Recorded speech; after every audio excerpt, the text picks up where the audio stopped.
Today, we're going to take a closer look at something you've probably seen 1,000 times, the high-angle shot.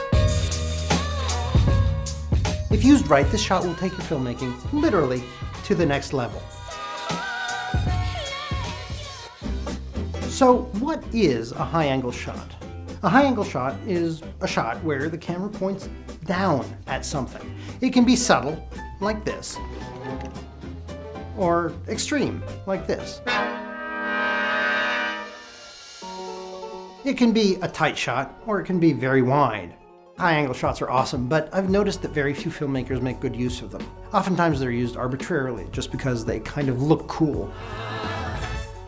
But I want to take a closer look at how you can maximize their impact in your next project.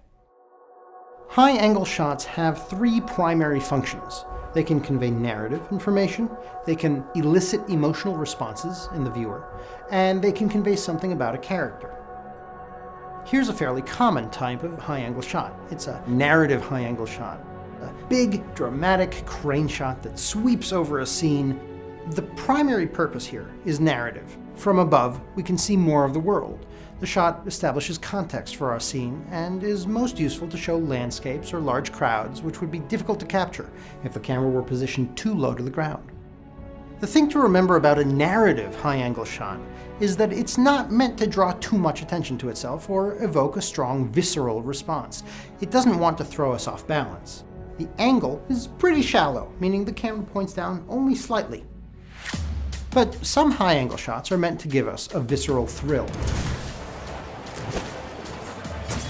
The second type of high-angle shot is the visceral high angle.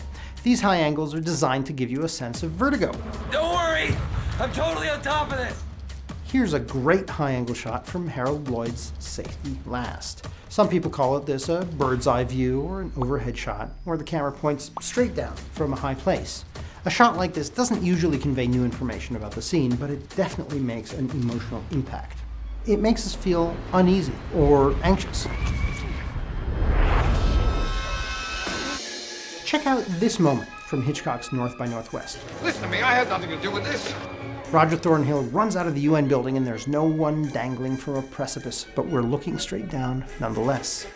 And in this scene from Minority Report, Spielberg makes us feel much the same way. Again, no dangling hero, but boy is it anxiety-inducing.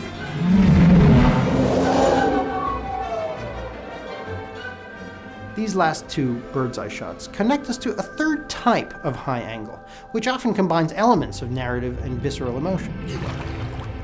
It's the character-driven high-angle shot.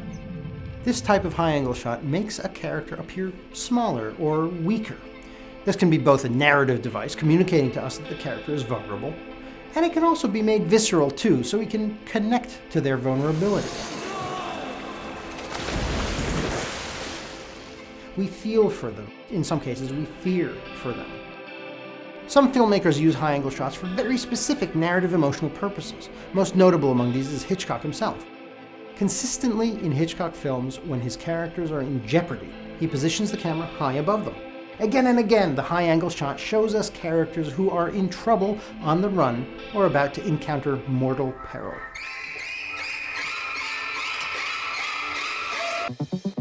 In a Hitchcock film, a high-angle shot always screams danger, even when we don't yet know there's something dangerous about to happen. Take the opening shot of the crop duster sequence in North by Northwest.